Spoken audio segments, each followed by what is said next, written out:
Diário de um Criativo.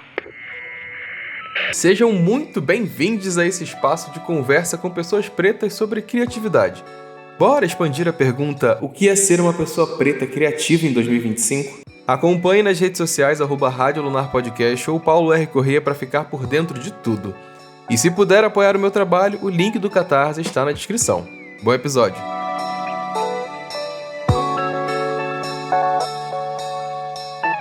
Hoje eu recebo Lued Luna, a baiana que faz o desejo virar arranjo e a cura virar o groove. Nos últimos lançamentos ela mergulhou fundo e saiu de 2 oceanos diferentes. Um mais etéreo, cheio de sopros, jazz, um mergulho no amor, chamado Um Mar para Cada Um. O outro é mais solar, dançante, encarando contradições humanas de frente, o Antes que a Terra Acabe. 2 mundos que se espelham, se diferem, mas juntos revelam ali uma artista no íntimo, no coletivo. Então hoje a gente vai conversar um pouquinho sobre esses processos, um pouco sobre cidade, um pouco sobre maternidade, sobre raça e, claro, sobre muita música boa. Lued, seja muito bem-vinda. Muito obrigada, Paulo, pelo convite. Olha, finalmente a gente está podendo parar um pouquinho para conversar, já nos cruzamos por aí algumas vezes. Aí eu falei, não, vamos Uhum. organizar isso logo para a gente conversar sobre esse projeto de uma maneira mais tranquila, porque eu acho muito legal a forma como você fez esses 2 lançamentos esse ano. Eles conversam e ao mesmo tempo eles se contrapõem em certa medida, Aham. sabe? Principalmente nesse lugar de que um flerta muito mais com essas reflexões sobre afeto e amor, e o outro às vezes vai para um Uhum. lugar diferente, mais dançante. E a minha Sim. pergunta para você era muito nesse sentido: o que que te fez dividir, né, esses 2 Uhum. mergulhos diferentes? E quando você, pessoalmente, né, quando você olha para eles dois, o que que você desenha de ponte no seu imaginário criativo entre os dois, sabe? O que que eles têm de encontro e de desencontro, digamos assim? Eu fiquei 3 anos, na verdade mais que 3 anos, né, eu tô desde Bom Mesmo Estar Debaixo d'Água, que eu lancei na pandemia em 2020, mergulhada no tema do amor, né. Foi a primeira vez que eu decidi, olhar para esse tema e cantar, minhas canções de amor. Depois veio o Deluxe, que eu fiquei 3 anos trabalhando com o Deluxe, fazendo show com o Deluxe. Veio a demanda por um novo trabalho, né, depois de 3 anos de muito aprendizado ali com o Deluxe, que foi um processo muito intenso, muito desafiante, onde eu me coloquei artisticamente de uma outra maneira, embora o tema fosse o mesmo, né, o amor. Mas assim, o show, a minha estrutura artística, os caminhos, que eu fui tomando, assim, para minha carreira, foi muito desafiante em vários aspectos, assim. Então, quando eu cheguei em 2024 com esse desafio, né, de fazer um disco novo do zero, como eu posso dizer, eu fui atravessada por esses questionamentos, né, sobre a minha relação com a música, a minha relação com o mercado. E aí eu decidi fazer um disco diferente dos demais, onde eu entro num processo de imersão, eu paro minha vida, eu paro de fazer tudo, fico ali 2, 3 meses imersa para fazer um disco. Essa foi a primeira vez que eu decidi fazer um disco de modo fluido, durante todo o ano de 2024 até o pedacinho de 2025, eu estava produzindo, o disco, que, no início de 2024, quando eu começo efetivamente a escolher as canções, a escrever, e a pensar sobre, eu pensei que eu ia de fato fazer um disco só. Mas volto a dizer, como foi um processo dilatado, né, pela primeira vez eu faço um disco num longo período, eu fui deixando fluir. Na medida em que eu tinha um número ali bem bom, assim, de canções, e eu fui testando uma ordem, fui testando ali uma lógica a partir das canções que já estavam mais avançadas, né, que já estavam mais produzidas, um Mar Pra Cada Um nasceu, né. Então, o Mar Pra Cada Um ele se impôs, eu digo que foi geração espontânea, assim, eu tinha umas canções, eu coloquei numa ordem, escutei assim, como se fosse disco mesmo, né, fiz uma track com todas essas canções e nasceu um Mar Pra Cada Um, assim, né, ele já estava pronto. E aí o que fazer com as canções excedentes, né? O que fazer com as canções que ainda estavam por vir, o que fazer com as canções que não faziam sentido naquela ordem que eu escolhi, e aí foi que veio o desafio de fazer um outro disco. né? Eu não queria me desfazer das canções, porque eram canções que nasceram no mesmo contexto, no mesmo ano, eram canções boas, né? Uhum. E então eu não queria me desfazer das canções e pensei ali junto com minha equipe também, mas pensando, pô, será que é lado B? Será que é volume 2? O que é que o que é que eu vou fazer dessas canções aqui, né? Porque uma coisa que eu não queria era desrespeitar aquela história que já havia nascido, né? Sim.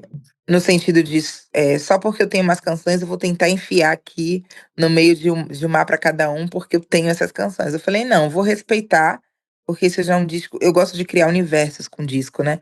Então ali já era um universo pronto, Uhum. e acho que seria muito violento eu tentar impor as canções excedentes dentro daquele trabalho. E foi assim que nasceu as Que a Terra Cabe, né, das canções excedentes, das histórias, que eu ainda tinha por dizer e fazer nascer, e no decorrer do ano e do processo eu fui conectando, né, um disco com outro, né. Isso foi até uma conversa, assim, de madrugada. Eu e meu companheiro, a gente conversa muito de madrugada, né, que acho que é o horário que sobra. Sim. Fruto da correria do dia a dia, não sei o quê, não sei o quê, então a noite é o que sobra, assim, para o casal. E aí foi numa dessas conversas que ele me provocando, né, me fazendo uma série de questões que eu fui, encontrando essas conexões, né. Como eles são discos que se conectam porque nascem da mesma pessoa, né, é Sim, sobre sim. mim, sobre as minhas experiências, então isso é um ponto de conexão. Tem a conexão temática, né, no Fritar dos Ovos é tudo sobre amor, né. Só que um é um amor o primeiro é um amor num sentido mais etéreo, né, tem ali o amor fraterno, tem ali o amor divino, tem ali o amor próprio, né. E Aham. o outro é um amor mais num lugar, telúrico, terreno do desejo, né, um amor mais ordinário, né. Uhum. Então eu fui, a partir dessas conversas, dessas provocações, encontrando esses pontos de encontro e esses pontos de desencontro também, né. Onde eles se assemelham e onde eles são justamente o oposto, né. Sim. E foi aí que veio a ideia desse conceito de discos. Sim, são discos diferentes, não é lado A, lado B, não é volume 1, volume 2, são discos diferentes, com nomes diferentes, com capas completamente diferentes, mas eu trago esse conceito do disco espelhado, né. Sim. São 2 coisas são a mesma coisa, só que opostas, diferentes, Uma coisa espelhadas. que eu ia te perguntar, você estava comentando agora sobre a fluidez de produção que você se permitiu nesses dois projetos. Agora, olhando em retrospecto, você acha que o trabalho dessa maneira, sem necessariamente ser tão engessado de ter um mês para produzir as coisas, manter essa fluidez um pouco mais dilatada, você sente que a sua criatividade ela trabalha de uma maneira diferente? Você se sentiu mais confortável trabalhando assim, ou você acha que ainda talvez não ter tanta fluidez ajuda mais, no caso? Então, eu acho que esse foi um processo, sim, mais fluido, de mais, acho que autonomia não, porque eu sempre tenho autonomia nos meus trabalhos, né, independente da da configuração, assim, né, de como eu vou trabalhar, mas, eu acho que eu tive menos pressa, acho que menos urgência, menos ansiedade, né. Eu acho que isso de você ter um prazo delimitado para produzir, mixar, tá-tá-tá-tá-tá e entregar, não que eu tivesse prazo, que no fritar dos ovos eu tinha lá um prazo para entregar pra distribuidora, né, mas assim, eu acho que foi um processo que me deixou menos ansiosa, Importante né, isso. mas ao mesmo tempo me deixa também mais cansada, porque eu estava vivendo, né.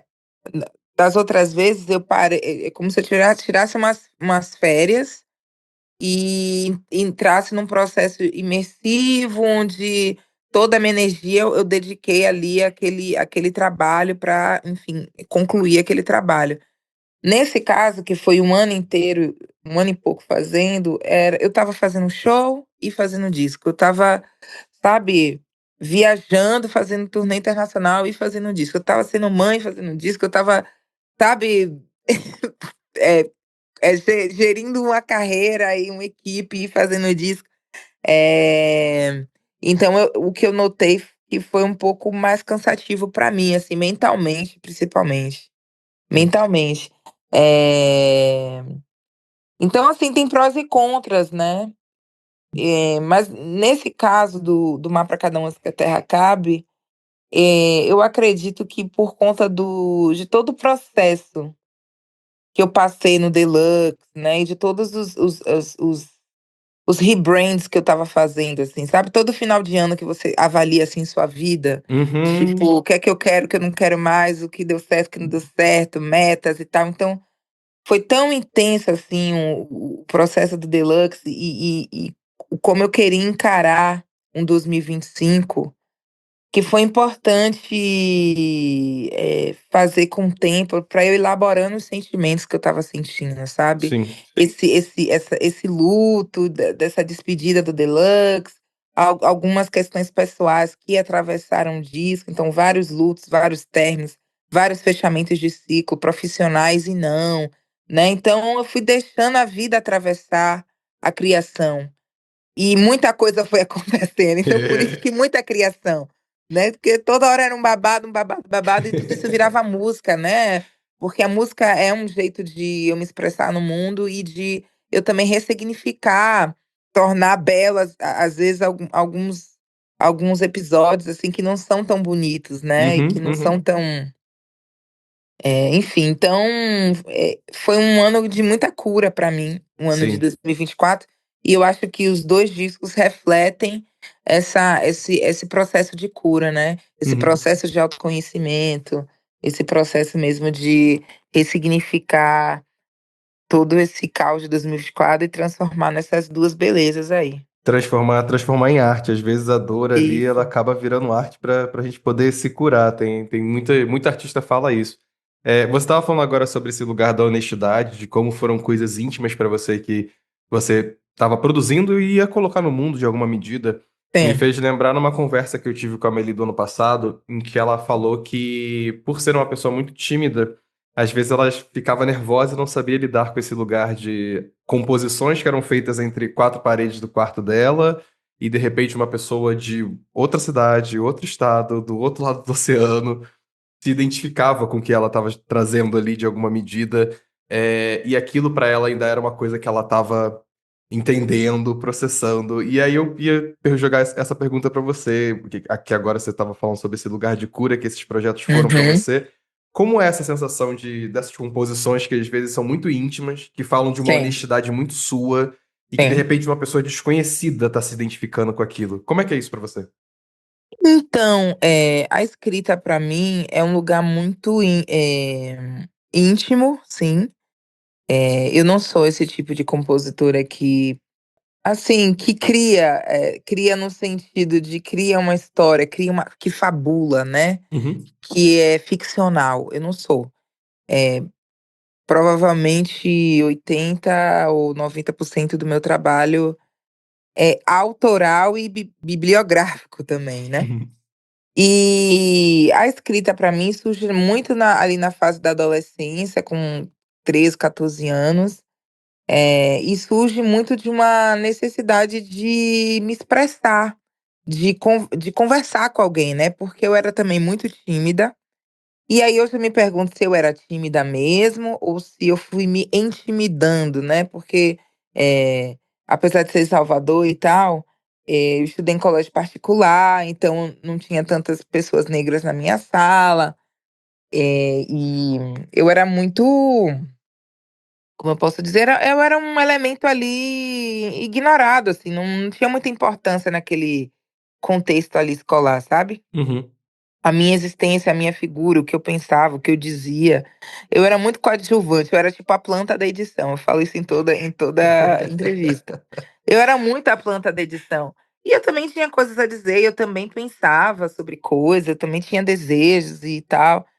Mas como ninguém tinha interesse, então onde eu ia colocar isso, né. Então, desde criança eu tinha mania de falar sozinha. Eu tinha amiga imaginária, eu falava sozinha, ou então acontecia um episódio na escola, eu chegava em casa e criava todo um enredo, assim. E eu acho que a minha criatividade vem desse lugar. Eu precisei Uhum. criar um mundo para mim, Eu precisei criar as minhas histórias, eu precisei criar os meus amores, eu precisei criar muito para poder me sentir normal no mundo, sabe, para me Sim, sentir sim, sim. viva no mundo. Porque nos contextos onde eu estava inserida, eu era uma coisa abjeta, sabe, não era nada ali. Uhum. Então a escrita vem muito nesse sentido, assim, de dar vazão para minha criação, para eu ter um lugar para expressar o que eu era, o que eu pensava, o que eu sentia. Então eu me sinto muito madura nesse lugar da expressão a partir da escrita, porque eu faço isso há muitos anos, eu faço isso, sabe, eu tô há muito tempo Há fazendo muito isso que eu tempo faço. ali. E aí a música, né, essa escrita que vira composição, essa escrita que vira música, veio já na fase adulta, né. Uhum. Já é uma coisa mais recente. E aí quando eu divido isso para o mundo, né, divido isso com o mundo, e percebo o impacto que tem, na vida das pessoas, né, eh, no sentido de as pessoas se identificarem, eh se sentirem vistas, né. Como se esse meu sentimento, esse meu olhar de mundo, essas minhas histórias, falassem, não só sobre mim, mas sobre elas mesmas, né, como se eu tivesse ali um poder com o poder mesmo da onipresença, né. Eu fico muito passada como as pessoas falam: "Nossa, ela estava no meu quarto, ela tá lendo meu diário, ela tá ouvindo minha conversa no WhatsApp, não é possível que ela escreveu isso pra mim", sabe.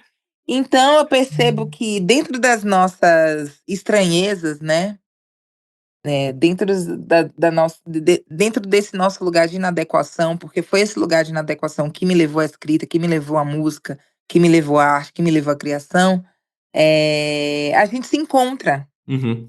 né.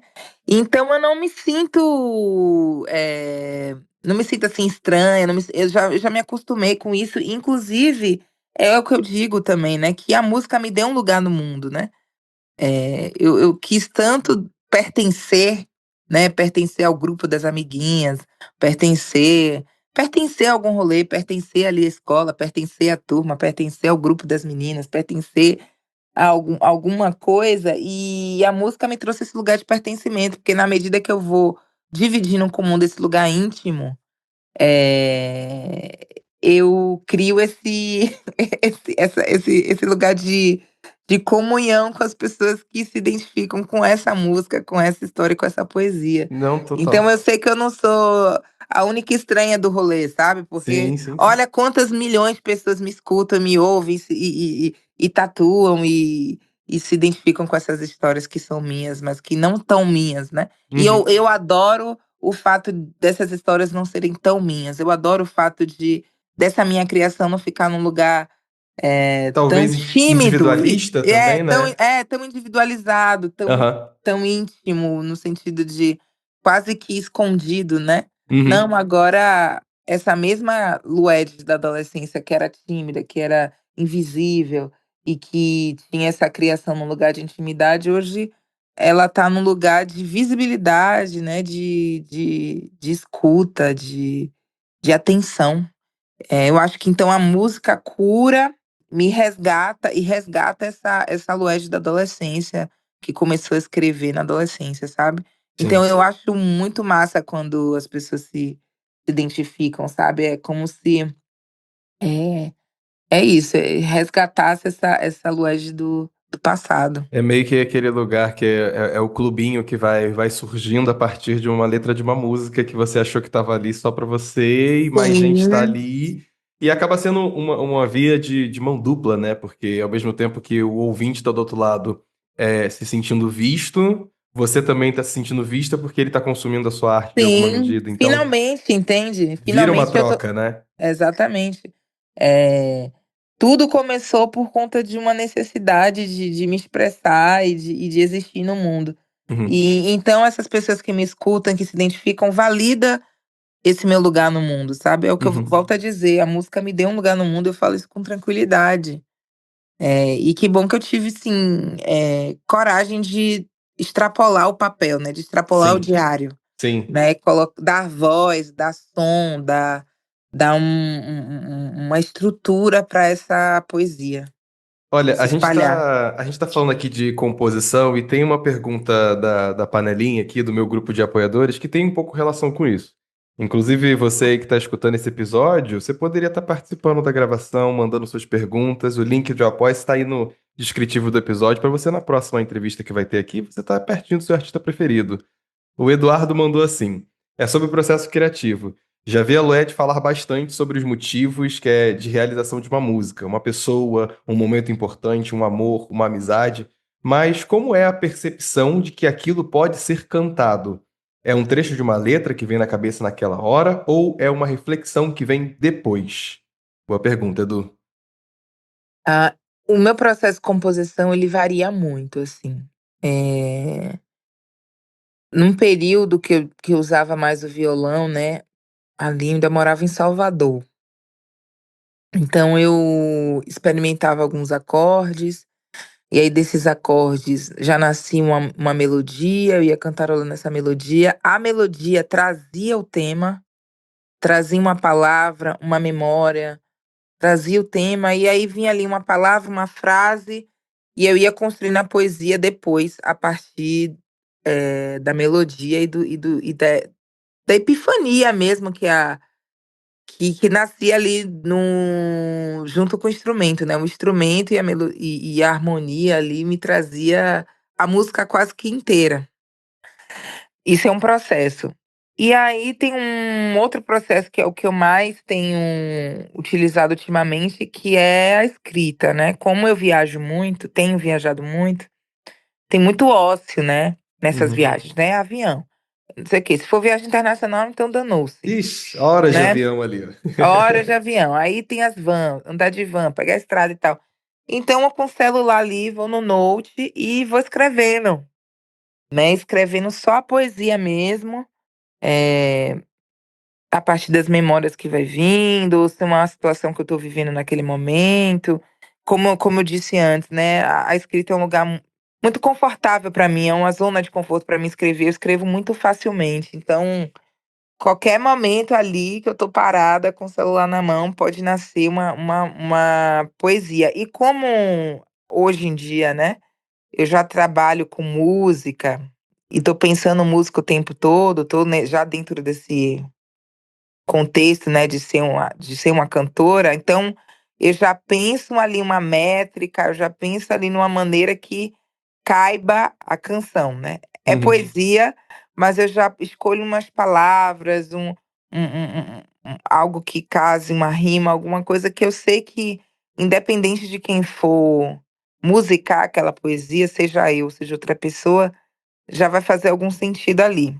Embora eu deixe quando eu faço em parceria, né, tipo assim: "Ai amigo, tô com essa poesia aqui, tô com essa letra aqui".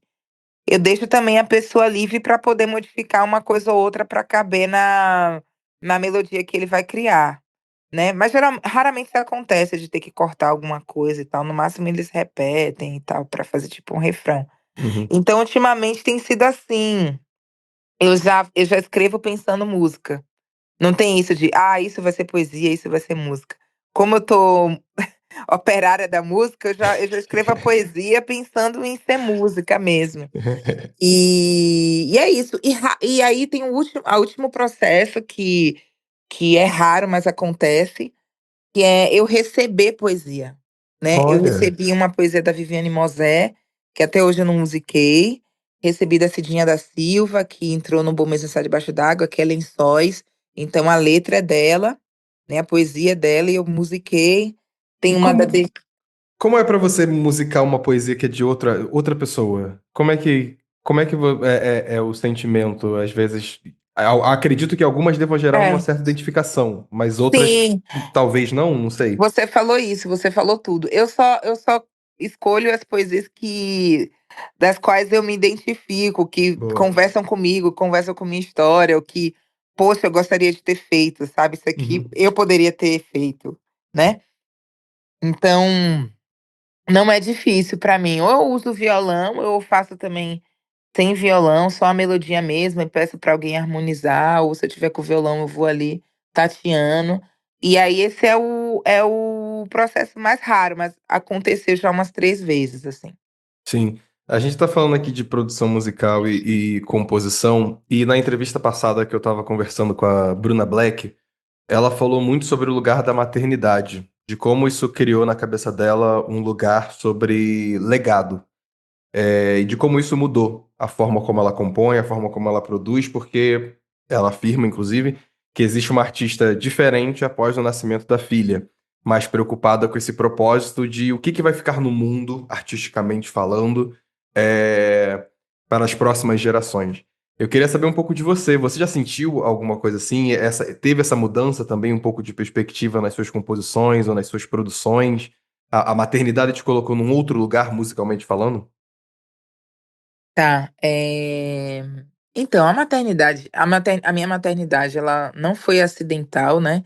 Eu sempre quis ser mãe e eu sempre cantei a minha maternidade antes de ser mãe. Olha que Por bacana. exemplo, Dentro Ali é uma canção que eu falo: "Ah, meu ventre de parir 3 filhos", e tal, porque eu sonhava em ter 3 filhos, mas, assim, na época eu estava longe de ser mãe, eu era super jovem, morava em Salvador, mas eu já cantava a maternidade, porque eu sempre me senti mãe. Não importasse como, se ia ser pela adoção, se ia ser natural, se ia ser um, 2 ou 3, né, mas eu ia ser mãe, isso era uma certeza. Então, eh, quando a maternidade chega, ela já chega no momento que eu já estou estruturada, financeiramente, com minha carreira, eu já estava, caminhando para o meu segundo disco, produzindo esse segundo disco inclusive, e eu viro mãe e lanço meu segundo trabalho no mesmo momento, né. O Bom Mesmo é Estar Debaixo d'Água nasce no mesmo ano em que o Daio nasceu, que foi um ano complexo, né, porque aí foi tudo diferente do que eu imaginava, porque, enfim, é força maior mesmo, né, uma hecatombe que foi a pandemia. Então 2020 foi o ano que eu viro mãe e que eu lanço meu segundo trabalho. E aí naquele momento, não coube não eu não consegui elaborar muito sobre como a minha maternidade impactou a minha música. Porque parece que quando eu decidi ser mãe, infelizmente naquele contexto, mas por outro lado, parece que o universo e a terra parou para eu ser mãe, entende? Sim, Porque sim, sim. eu não pude ser outra coisa a não ser mãe. Porque assim, compor eu não ia co eu não estava compondo mais, porque eu já tinha, esgotado tudo que eu tinha no disco. Eu fiz um puta disco, foi Sim. Bom Mesmo Estar Debaixo d'Água, então eu já tinha tudo que eu tinha pra entregar pra música, eu entreguei e coloquei naquele trabalho que foi Bom Mesmo Estar Debaixo d'Água. Só que esse trabalho ele não pôde se eu não pude explorar, né, o Bom Mesmo Estar Debaixo d'Água, porque eu lancei na pandemia e não teve show, não teve turnê, não teve divulgação, não teve entrevista, não teve tudo isso que a gente faz no lançamento de um disco. Então eu joguei no mundo da internet, e essa experiência e essa foi a história do Bom Mesmo Estar Debaixo d'Água. E por outro lado, esse o meu outro filho, né, que é o Daio, ele teve atenção estrita, sabe, ele teve aluedes de mãe, que naquele momento só podia ser única e exclusivamente mãe. Então eu vivi 2 anos essa maternidade, e nesses 2 anos eu não, até para não gerar frustração, até para não gerar ansiedade, e não gerar mais adoecimento do que uma pandemia gerou pra gente, né, que é essa iminência, esse risco da morte, né, essa iminência de Sim. morte, essa iminência da doença, essa ansiedade, né, fora as questões mesmo da frustração com a carreira, de: "Nossa, acabei de lançar um disco, Acabei de eu lançar não o vou, disco, tô será podendo que fazer vão nada. não vou poder fazer nada, será que as pessoas vão lembrar de mim sem eu aparecer? Ah, tem que aparecer na internet", aí de repente você tem que se ver influencer, blogueira e ser artista de outra maneira, porque senão você vai sumir, o medo do ostracismo, o medo da morte. Então assim, foi um caos, essa parte da essa a Lued cantora ficou muito adoecida nesse processo, né, Uhum. de pandemia. Eu acho que nenhuma artista ficou bem, fora o medo mesmo, dessa vulnerabilidade financeira, né, porque a gente vive de show, de distribuição, é um faz-me rir que cai de que não sustenta, né, o dinheiro da distribuição. Então assim, todas essas tensões Me deixou num estado de apatia com relação à música. Então, nesses 2 anos da pandemia, fora uma live ou outra que eu fiz até para fazer uma graninha, né, que Importante. surgiu, eu tinha filho para criar agora, né, então Exato. eu fui fazendo, assim, com o que eu tinha dentro de casa, eu fui fazendo essas lives, mas foram 2 anos, assim, que eu não pensei muito em música, que eu não fiz música. Eu tentei ao máximo não ficar ansiosa, porque a impressão que dava é que a gente nunca mais ia voltar a cantar. Sim. Nunca mais a gente ia voltar a ir pra rua, A nunca mais ia sensação ter era de que show. a vida não ia voltar a ser a mesma depois. É. Exatamente. Parece que nunca ia ter depois, porque a vacina não chegava, e quando chegava, aí, enfim, até o ano de 2023 que a gente voltou a aglomerar, foi um processo. Então, para não me gerar ansiedade, para não me gerar mais adoecimento, para não me gerar mais tudo isso, eu foquei na maternidade. Então, eu digo que a maternidade salvou a Lued de cantora, porque assim, tive tempo de pensar em todas essas questões do Sim. mercado da música numa pandemia, porque eu estava preocupada em manter o menino vivo, trocar fralda, e tal, e pediatra, e não sei o quê, e tal, tal, tal. Então eu me ocupei tanto da maternidade que eu digo que se tem uma influência da maternidade na minha carreira, foi nesse período que a maternidade não me deixou sucumbir, não me Uhum. deixou entristecer, não me deixou ficar ansiosa, não me deixou desistir. Mas assim, eu não tinha por que desistir, na verdade, eu não tinha o que Sim. fazer, né? Ninguém, eu estava de É. mãos atadas ali, né? Tinha, eu acho que essa questão é até de maneira poética e fica até bonito refletir de que veio uma vida nova para te mostrar que a vida ainda tem que continuar em alguma medida, né? De que Exatamente. ainda tem que se movimentar de alguma maneira. Acho que existe uma poesia nesse lugar, sabe? Por Exatamente. trás Não, disso. O Dai me salva o tempo todo, assim. Filho realmente é o que às vezes ancora a gente na vida, na terra, né?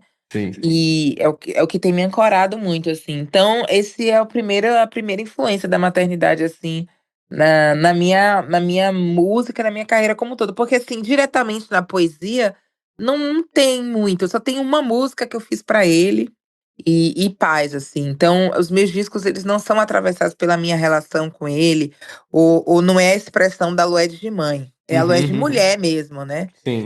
Que tá aí nesses discos todos. Mas isso é um ponto. E outro ponto que eu acho que a maternidade trouxe pra minha carreira é minha urgência em criar estrutura. Uma das coisas que mudou, uma chave que eu mudei de 2024 para 2025, né, nesse fechamento de ciclo, é que eu preciso proteger meu patrimônio, é que eu preciso fazer escolhas assertivas com relação à minha carreira, com relação a quem vai me acompanhar, com relação à minha equipe, onde eu vou investir dinheiro, né? Uhum. Onde eu vou investir, o que é que tem valor nessa história toda de música, né? Onde é que eu tô colocando mais energia, sabe? Então eu acho eu acho não, eu acredito muito a essa maturidade que a maternidade traz, né, que eu tenho feito escolhas melhores para mim, para minha carreira também, porque pensando o futuro, né, porque eu preciso estar saudável, né, eu não sou mais tão jovem assim, não tenho mais 23 anos, 24 anos quando foi que eu decidi vir para São Paulo, né, eu já vou fazer 40 anos, eu tô com 38 anos, então assim, eu preciso escolher bem onde vou cantar, se vai compensar meu cansaço, meu deslocamento, meu tempo que eu vou ficar longe do meu filho, meu tempo que eu não vou ver ele crescer, ver ele se desenvolver, né. Então eu tenho feito escolhas mais racionais e mais assertivas com relação à minha carreira por conta disso. Uhum. Eu quero participar da vida dele, eu quero levar ele pra escola, se é uma coisa que eu tenho que fazer, eu tô disponível de tal hora, porque antes disso eu tô cuidando do Daio e depois eu tenho que buscar ele na escola, sabe. Sim. De não vilipendiar a minha maternidade pra eu ser a diva pop famosa, não sei o quê, tipo, eu não quero isso. Eu tenho feito escolhas melhores pra minha saúde mental, pra minha saúde física, porque ela é fundamental para que eu crie essa criança. Ele só tem 5 anos, ainda preciso viver muito, eu tenho que estar Muito. muito saudável. Ainda Então vai dar acho muito que trabalho ainda pela frente. Pois é, então eu acho que é outra coisa que a maternidade me trouxe, né, de ser mais madura e ser menos afoita nessas minhas escolhas profissionais. É interessante você trazer esse lugar de que você sempre tem essa divisão Da Lued que é artista, né? A Lued que está à frente do palco, e ao mesmo tempo a Lued que é mãe. E mesmo assim você trabalhar com uma honestidade tão grande dentro dos seus projetos. E aí teve no ano passado, quando eu estava fazendo essa temporada também, o Zudzilla passou por aqui e eu conversei com ele justamente sobre esse lugar da família, né? O que que musicado sobre família vai para público, o que que às vezes não vai. E a minha pergunta para ele que eu trago para você é sobre a produção musical, que ela vem a partir da família, ou a partir dessas vivências, a partir do apoio e afeto que você recebe tendo uma família, torna as coisas mais fáceis, ou às vezes ter que ter essa elaboração de tô presente aqui agora, Lu é de mãe, agora Lu é de artista, ou isso torna às vezes as coisas um pouco mais complexas? A família que eu construí, ela é fundamental para que eu encare, esse mundo artístico, assim, sabe. É um mundo muito ilusório. As relações que a gente estabelece com outros artistas, ou se estabelece com os fãs, ou estabelece com a internet. As pessoas, elas se relacionam com essa Lued Luna, essa Lued Luna é uma personagem. As minhas músicas, o meu show, aquilo ali é um fragmento do que eu sou. Sim. Aquilo ali não reflete quem eu sou na minha totalidade, né. E quem sabe quem eu sou na totalidade, na completude, é minha família, é meu filho, é meu pai, minha mãe, é meu companheiro, né. Então você ter um lugar seguro, onde as pessoas, te amam e te aceitam, exatamente do jeito que você deixa a gente mais seguro, né, para lidar com o mundo, mais a gente se sente mais amado e a gente também constrói o alto amor a partir também das nossas relações, né, dessa validação, né, de que eu posso ser eu, com todos os meus defeitos, mas eu tenho aqui um lugar, onde eu sou acolhida com todas as minhas contradições, né. Sim. Enquanto que o mundo externo, o mundo artístico, o mundo da internet, o mundo de fora, eu não sei se eles estão dispostos a se relacionar, eh, com a minha totalidade, né. Então, lá fora eu tenho que ser politicamente correta, eu tenho que escolher as melhores palavras, eu tenho que me posicionar de tal maneira, eu tenho que estar maquiada, porque quando eu acordo aqui, o meu companheiro sabe qual é a cara que eu tenho. O meu público nunca vai ver essa cara. Entende? A cara de quem Sim, acorda inchada, com sim. remela, não sei o que, com mancha, e tal. Então, isso de ter família, me deixa deixa a Lua de Luna muito plantada, assim, né, de delimitar, quem ela é, como no caso, de delimitar essa Lued essa Lued do mundo externo é uma, e ela é muito potente, e ela é muito linda, e ela criou coisas lindas, ela cria coisas lindas, ela inspira, mas ela é só um fragmento.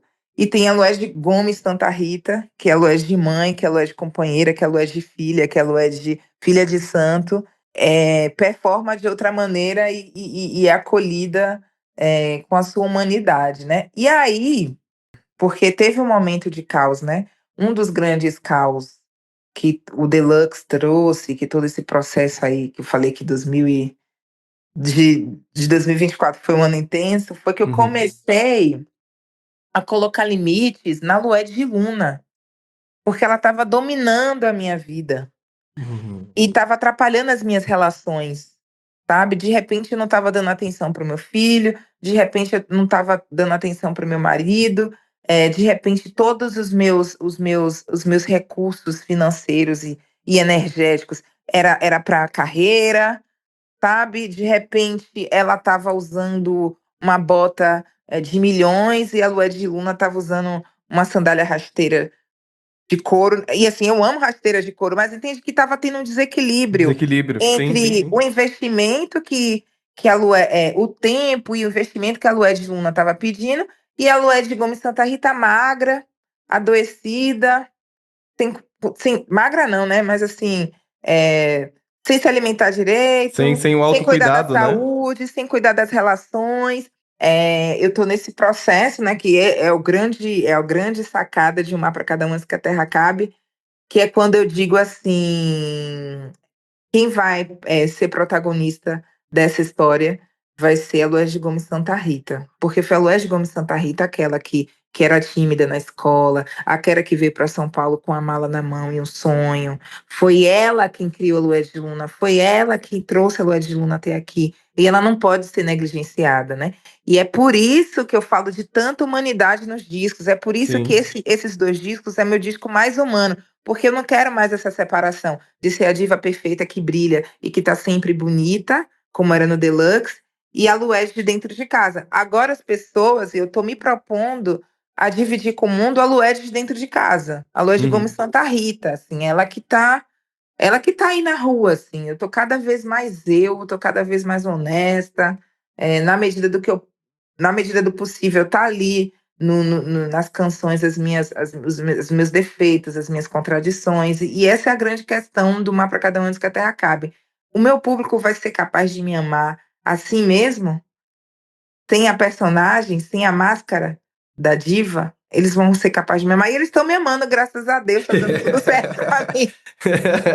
Estamos amando, Lued, estamos Eles estão me amando. amando. Mas aí eu tô. É isso, né? Então, eu acho que o fato de ter família, cara, o fato de saber que aqui eu não preciso performar e talvez eu também não preciso performar Lá fora. fora. Sim, Sabe sim. que a Lued Gomes ela é muito importante, ela também precisa ser cuidada. Então, esse processo de autocuidado, de autoamor, de autoconhecimento, é, foi o que atravessou esses dois trabalhos. E é um dos discos que eu mais amo, assim, porque é o reflexo disso, né? De amar verdadeiramente quem eu sou, Sim. né? E não a personagem.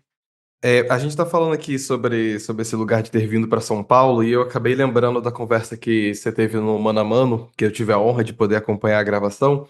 E uma coisa que me marcou muito, porque eu também não sou de São Paulo, eu sou do Rio, uma cidade vizinha ali, mas em determinado momento da minha vida fui para essa grande cidade. E vocês falavam muito sobre esse lugar de que chegar em São Paulo é você redescobrir as várias São Paulos que existem Sim, ali dentro, sabe? sim. E a minha pergunta para você é o que que a cidade, inclusive a Tuyo também falou um pouco disso na temporada passada, o que que a cidade te deu de repertório e o que que ela tirou de você também no seu processo de te dizer quanto artista? Tá.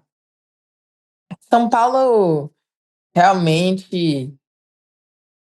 Ela é um bafo, assim. Eu tô aqui há 10 anos, não me vejo saindo daqui, assim, tão cedo. Eu tenho até pensado em ir para o interior de São Paulo, assim, ficar mais no mato, assim, mas ainda aqui, no estado de São Paulo. E a cidade de São Paulo, ela foi muito generosa comigo, né? Pensar que eu vim para cá, sem parentes importantes, né? Sem conhecer ninguém, eu só tinha minha música, né? E um sonho. E então o fato de uma cidade que respeita e que tem tamanho e que tem condições, né, de abarcar esse capital social que vem com a imigração para cá, né? E ela é diversa, né? E essa imigração é uma imigração que acontece já há muitos anos. Acho que a história de São Paulo é isso.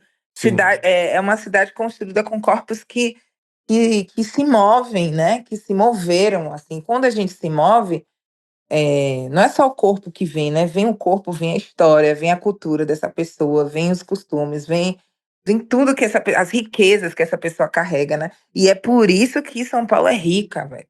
Não rica só de financeiramente, né, por Financeiro. conta da indústria e tal, mas rica rica de pessoas e dessa diversidade, né? Uhum. Então, eu cresci, o meu repertório, assim, o que eu posso dizer é que São Paulo me deu um disco. O disco que me fez cantora, que foi Um Corpo no Mundo, só nasceu só nasceu por conta dessa experiência em São Paulo. Ele nasceu dessa experiência em Sim, São sim, sim. Paulo. É um É disco a sobre reflexão isso. sobre estar, né, em São Paulo, né? Exatamente, exatamente. Então essa é a primeira coisa, assim, que São Paulo me deu. Foi uma experiência tão impactante para mim, estar longe da minha família pela primeira vez, sair de casa pela primeira vez, me sustentar sozinha numa cidade estranha, com um tempo que era diferente do meu, o tempo das pessoas, o tempo de andar, o clima, né, tudo era diferente. Então, o meu corpo ele teve que se adaptar a essa cidade estranha, que é assustadora, assim, de primeira, né, porque Sim. você entra num trem, aí, pô, se você não andar, você é empurrado, aí você não consegue respirar. Gente, já aconteceu tanta coisa nessa experiência de andar de metrô, e Salvador, na época, nem tinha metrô. Ou seja, eu fui andar de metrô em São Paulo, sabe, não sabia nem o Nossa, que deve ter sido era. um choque, né? Foi um Chegou e falou assim, choque. meu Então, assim, Deus. eu falei: "Gente, então, mas ao mesmo tempo desse caos, dessa violência, desse cinza, parece que tudo era agressivo, tudo era violento, tudo era feio. Desse caos todo nasceu esses questionamentos, nasceu essas reflexões, nasceu uma Lued que eu não conhecia, que era uma Lued que, pô, não tinha medo, que se jogava nos rolês para conhecer pessoas e que se jogava na cidade para distribuir currículo e que não tinha medo de andar, que pegava um mapinha para conseguir fazer a baldeação certa. Então, São Paulo me trouxe a coragem, sabe, coragem para sonhar meu sonho, coragem para me desafiar, numa cidade grande de verdade, né, com todas as complexidades de uma cidade grande. E isso impactou na minha poesia, né, porque foi por conta desse caos que São Paulo me submeteu, que nasceu Um Corpo no Mundo. Eu fiquei tão, tão, tão perdida que eu queria achar um lugar no mundo. E nasceu uma canção, e aí nasceu outras canções, e nasceu um disco inteiro, e que pôde se concretizar a partir também das minhas conexões que eu fiz aqui em São Paulo, né? Porque aí algumas pessoas já começaram a pedir pelo disco, aí eu já fiz um Catarse, aí eu já comecei a ter um dinheirinho do Catarse, e aí tudo foi acontecendo, tocando em lugares estratégicos, mas que tudo aqui é como eu posso dizer, gente, a menina dos olhos do Brasil, né? Então, o que acontece aqui, todo o Brasil vai ver, todo o Brasil vai conhecer. Então, às vezes, eu apareci em um lugar estratégico e, de repente, gente do Brasil todo já estava me conhecendo e já estava pedindo disco. Então, assim, eu não sei se eu conseguiria realizar esse disco, me realizar como cantora, se eu não tivesse aqui nessa cidade que eu digo que é a cidade de Exu, né? Que é a Com cidade do certeza. movimento, que é a cidade da comunicação, que é a cidade onde de fato as coisas acontecem. Então, esse foi o repertório que São Paulo me deu, sabe? Me deu uma Lued, me tornou uma Lued corajosa, né, eu tive uma coragem, eu tinha uma inteligência, que eu não sabia que eu tinha, sabe. Uma inteligência estratégica de pensar minha carreira, de pensar quem eu tenho que conhecer, onde eu tenho que andar, onde eu tenho que tocar, sabe. Tudo isso foi São Paulo que me deu. Eu era super, assim, eu fui uma menina super protegida, né, pela mãe, assim. Minha mãe não me deixava ir para lugar nenhum, não sei o quê. Lá em Salvador, que é uma cidade bem menor, eu não andava, assim, pela rua. Aí aqui eu tive que aprender de andar de metrô, de ônibus, e me enfiei da zona sul à zona leste. Onde você pensar, não pense num bairro, eu penso num lugar aqui nessa cidade de São Paulo que eu não tenho andado, eu já andei, LED já sabe. foi. Eu já fui. Então, assim, me deu essa coragem, e me deu um disco, né, que é o disco que me fez cantora, que foi Um Corpo no Mundo. É interessante você falar sobre essa sua relação com São Paulo, porque querendo ou não, ela reverbera com aquela ideia que a gente estava conversando ainda há pouco sobre a Lué de adolescente que buscava um certo pertencimento, sabe? Um certo É. lugar, um espaço. E acho que ir para São Paulo tem um pouco desse sentimento para muitas pessoas, principalmente para quem vem de fora, para gente que vai para lá atrás de um sonho. E é isso. De vez em quando a gente está aí abrindo o mapa para poder chegar num outro canto, num outro bairro, para tentar Sim. fazer Pra tentar Sim. fazer a coisa girar e a coisa acontecer. Oh, como eu me identifico com E isso. a coisa gira, né? Que é uma benção, porque uma coisa é você se mover e ficar tipo hamster, sabe? Não ir para lugar Sim. nenhum. Que é uma coisa que acontece em algumas cidades, né? Que você dá a sua vida ali e se esforça e você vê que a coisa não anda. Aqui em São Paulo as coisas andam, sabe? Isso é de uma riqueza, essa energia da realização, uma energia muito cara. E isso é de uma riqueza muito grande aqui nessa cidade. Aí o resto a gente aguenta, né? O céu cinza o É. tempo todo, né? Em plena primavera tá aqui nublado, a gente fica amarelo. Eu A gente dá uma adquiri, desbotada, né? eu te dou umas botadas, eu tô com rinite, agora eu tenho rinite e sinusite crônica, coisa que eu nunca tive, adquiri aqui. Outras coisas a gente vai adquirindo também esse repertório, né? Mas Esse outro repertório que São compensa. Paulo vai dando, assim, É, diferenciado. mas compensa, tá tudo bem.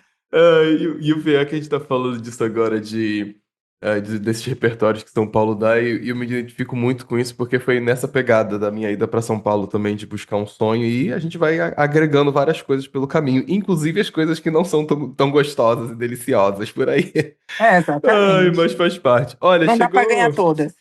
chegou uma pergunta aqui também dos apoiadores que eu acho legal, e a gente já tá indo na nossa reta final. Vou trazer essa Ok. pergunta antes do nosso desafio. Que foi a Dani. A Dani falou assim: Eu queria saber quando vai ter um álbum dela com os Udzilla. Um negócio meio The Carters. Eles são a minha Beyoncé e o Jay-Z. Ai, gente! A gente também a gente também pensa a mesma coisa. Óbvio. Mas falta os milhões, né? Falta. Só falta isso. Pô, então, cara, o Zudzilla, ele, principalmente nesses dois discos, né? Ele foi fundamental, assim. Porque como a gente tem um estúdio aqui na garagem, né? Um estúdio improvisado e tal. E aí, como eu fiz o disco o ano inteiro, então toda hora eu tinha que estar no estúdio para resolver uma coisa, corrigir uma voz, gravar uma guia e tal. E ele fez isso para mim, assim, né? Fora as conversas que a gente tinha, assim, e como ele gosta de música, eu gosto de música, a gente troca muita referência. Então, e a gente também tem as mesmas referências e outras, né? Então, coisa que ele não conhecia, ele me apresenta, coisa que eu não conheço, eu apresento a ele, e vice-versa. Então, indiretamente, ele tá aí presente nos meus trabalhos, né? Uhum. E nesses discos diretamente, né, porque ele produz, né, ele compõe, ele faz muitas coisas, né. Agora, um disco nosso, eu acho que sim, um dia pode rolar sim, porque eu sinto que cada dia que passa, a gente tá cada vez mais alinhado musicalmente, assim. Ele é do rap, mas ele é um rapper que ele é muito musical. Sim. Ele é um rapper que ele gosta muito de jazz, ele é um rapper que ele ama a música, ele ama o orgânico, ele ama o instrumental, sabe. E eu não sou rapper, mas se precisar de umas barras, a gente faz também. Vambora! Então, a gente só tem uma na verdade, a gente fez uma música junto que foi para o Daio, na pandemia, e aí eu participo de uma faixa com ele, no disco dele, e a gente também tem um single. Então a gente tem no final a gente nem tem tanta coisa juntos, assim, Uhum. mas eu vou levar essa ideia para ele e ver o que que ele pensa, assim. Eu Vambora! adoraria, eu adoraria. Eu amo produzir, eu amo ele como produtor, né, a gente se respeita e se admira muito, e é muito fácil pra gente a gente se alinhar musicalmente, então ia ser um disco bem foda, assim. Não, eu tenho certeza. Não, quando a gente troquei ideia com a gente trocou uma ideia sobre blues, né? Sobre essa Sim, improvisação do blues e da musicalidade que o blues traz para as coisas. A gente trocou uma ideia com isso. Aí tu pensa, né? Um rapper que gosta de blues, aí de repente vê uma cantora que já gosta de jazz, não sei o quê. Aí de é, repente, é um casamento muito bom. vai Os dar nossos certo, ouvidos vai ser lindo. vão gostar. Vou levar pra ele, vou falar com ele. E aí, pra gente já ir caminhando pro final, eu tenho sempre um desafio que eu trago para todos os artistas que passaram por aqui, já que a gente fala muito sobre esses processos criativos da vida. Uhum. E é um desafio bem simples, na verdade. O que que você assistiu ou ouviu nas últimas semanas e nos últimos dias que você achou interessante, que você gostou, ou que mexeu com a sua criatividade de alguma forma? Mas só pode falar uma coisa e não pode ser nenhuma produção sua. Se serve de dica, ó, já passaram por aqui, já falaram sobre filme, já falaram sobre álbum, já É. falaram sobre show, sobre anime. E o que que mexeu aí com a mente Meu da Lued nos últimos Deus! dias? Difícil demais, hein? Eu ando tão alienada, menino. Quando eu não tô fazendo nada, né? Tudo que eu tenho que fazer, e quando eu fico sem fazer nada, eu gosto de ver Casamento às Cegas. Ó. Que não me inspira, que não me inspira nada criativamente. É só quando eu quero ver uma besteira mesmo, não fazer nada e não pensar em nada. Mas deixa eu resgatar aqui uma coisa recente que me inspirou. Caramba. Ó, filme não assisti nenhum ultimamente, não Alguma tenho música que você tá ouvindo muito, talvez. cara, pra não dizer que que nada me inspira, né, que nada tem me inspirado, eu tenho feito, aromaterapia. Olha, Comecei semana passada, veio uma aromaterapeuta aqui e tenho começado esse processo de aromaterapia. E eu gosto muito de terapias, né. Inclusive, com inspiração no ano passado que eu comecei a fazer sound healing, e eu uhum, fiquei tão impactada que eu botei o sound healing no disco. Eu acho que eu tenho me debruçado muito nesses processos, assim, terapêuticos, dessas terapias holísticas, assim, e, de algum modo e mais ainda, mais do que eu já tenho feito, compatibilizar essas coisas que eu tô navegando e com a música, né. sim. Tipo, será que um show consegue ter um cheiro, além do som e da Ó, vi e do será que um show tem um cheiro? Será que a gente consegue levar um cheiro para um show, sabe. Então, sim. eu tô nessa pesquisa, porque Legal, legal. é difícil, né, como fazer isso, como não sei, tô pesquisando. E quem sabe um dia vocês vão num show meu e vai ter um cheiro lá. Um perfume da Lued. Entendeu?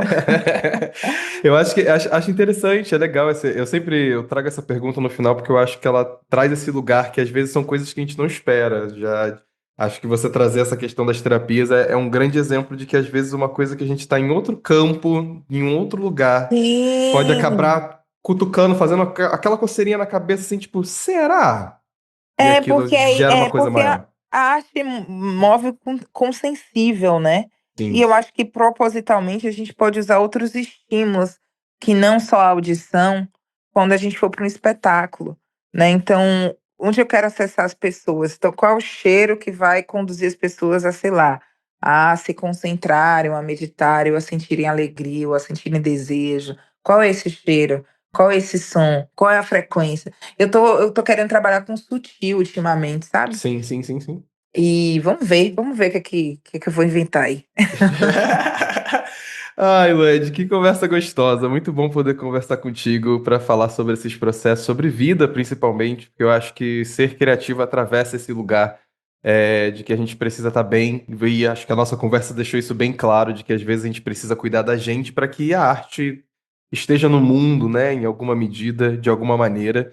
E aí quero aproveitar esses minutinhos finais para falar para você convidar o pessoal para ir escutar seu álbum, escutar seu projeto, para colar, para dar play, que é importante. Minha gente, esse ano eu lancei 2 discos, um Mar Pra Cada Um, Antes que a Terra Acabe. Inclusive, o Mar Pra Cada Um está indicado ao Ah, o Grammy Grammy! Latino. Yes! Então, se você ainda não escutou, corre lá para sua plataforma de streaming predileta e me acompanhe nas redes sociais, onde tem minha agenda. Eu tenho show agora em São Paulo, na Casa Natura, no Festival da Cultura Inglesa. Dia 25 de outubro eu tô também em Salvador, na Concha Acústica. O resto eu não lembro, mas você pode entrar lá no @lueddeluna e acompanhar toda a agenda até o final do ano. Um beijo. É isso, meus amores. Led, mais uma vez, muito obrigado. Você aí do outro lado que escutou a gente até agora, vai lá dar um play, vai lá deixar seu comentário sobre a nossa conversa. O que que essa conversa despertou em você para que a sua criatividade possa trabalhar cada vez mais e mais em 2025? Um beijo, gente. Até o próximo episódio, hein? Beijo.